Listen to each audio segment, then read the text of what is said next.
Okay, let's get this started. So, the Witching Hour Oracle. This is the case. I rated this deck, this Oracle deck, a 9 out of 10. It hit almost all of the marks that I look for. And I absolutely enjoy this deck. And let me just tell you, I feel that if you are someone who experiences somewhat of like spiritual crisis, or has a lot of shit happening in your life where, you know, things are falling apart, you feel stuck and you feel stagnant in certain areas of your life, or, you know, things are just not as great as they could be, right? Or you just feel like you're off your trajectory. You feel like you've derailed in some way, shape, or form. Okay, so the Witching Hour Oracle is a 9 out of 10 because it is definitely a deck that you can pick up, and it will give you the gentle, it gives you the gentle approach of, hey, this is where you're at, this is what's happening, I'm gonna hold your hand while I say this kind of energy. It's very gentle in its approach to the good, to the ominous. I mean, sometimes that is what we need, right? Sometimes we need that gentle wake up call, that gentle guidance that, you know, that we need. So this is a 44 card deck. I absolutely think this is a standard size deck. The card thickness in itself, it's pretty good. It shuffles really well. Let me just show you really quick. You can slow it down if you want to see how much pressure. So if you are the kind of reader that, you know, shuffles cards like this, easy peasy, okay? So I have no fear of bending these cards. I have no fear of damaging them. They are a really good card stock quality, okay? So 10 out of 10, I recommend this for the quality. It's a 10 out of 10 for quality, but overall it's a 9 out of 10. So now let me tell you, right? So if you're gonna get this deck, I already told you, it's gonna be one of those, I'm gonna gently hold your hand while I tell you this. It's gonna give you that kind of vibe, that kind of message.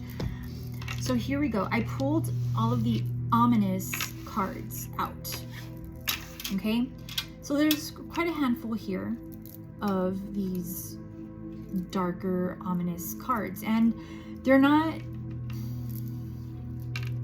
I can tell you right now, I just,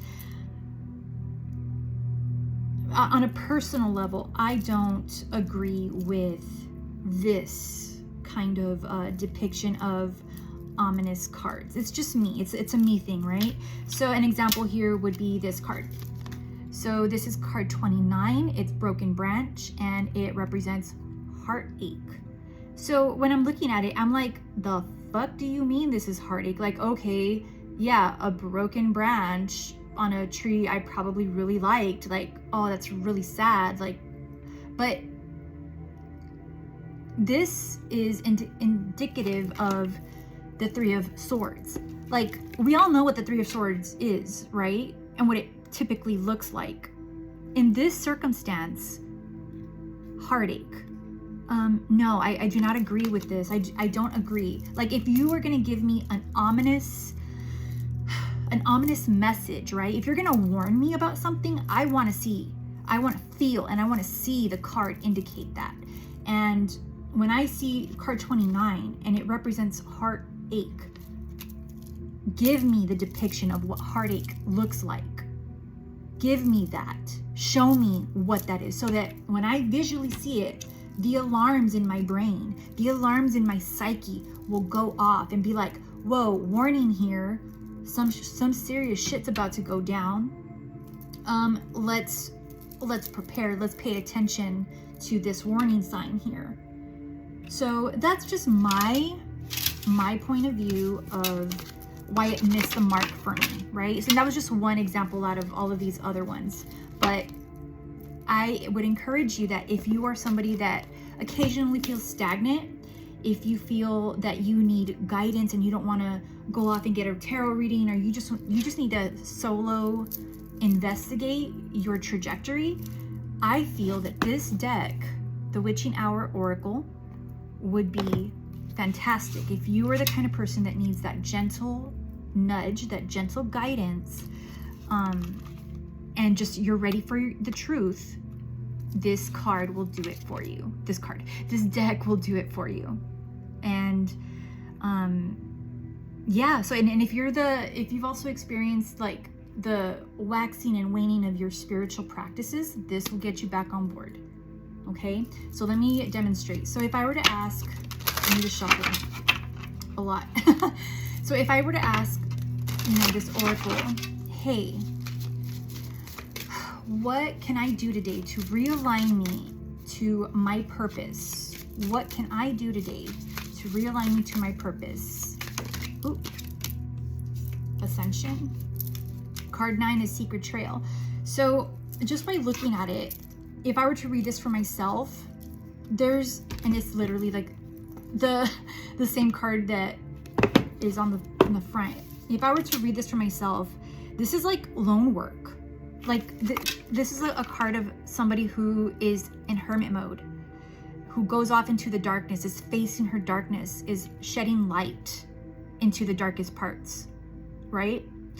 And then there's like this bright light in the center here. It's like it's some kind of, I feel like it's some kind of wisdom. I think that this right here represents some sort of wisdom, that if I continue on this trail, if I continue to face this darkness, so to speak, and ascend in this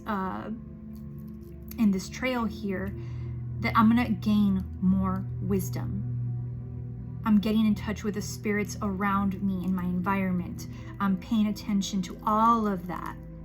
So that is something today. So the guidance for today is to work towards that wisdom, that growth, facing the shadows, facing the things within me, and even the things that are outside of me, facing them without fear, because I am the light and there's wisdom to be had there.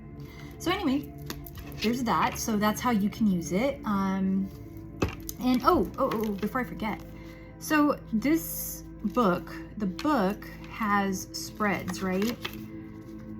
The spreads, it tells you how to pull the cards and how to use the companion cards and all of that. It's great. It's a really good booklet. So there's 3 card spreads that they give you. Bathing in the River spread, a weekly self-care check-in, and then you have Finding Your Coven, getting to know new friends. So if that's something you struggle with, there you go. Phases of the Moon, a general 4-card spread, element spread, what resources are available to you now.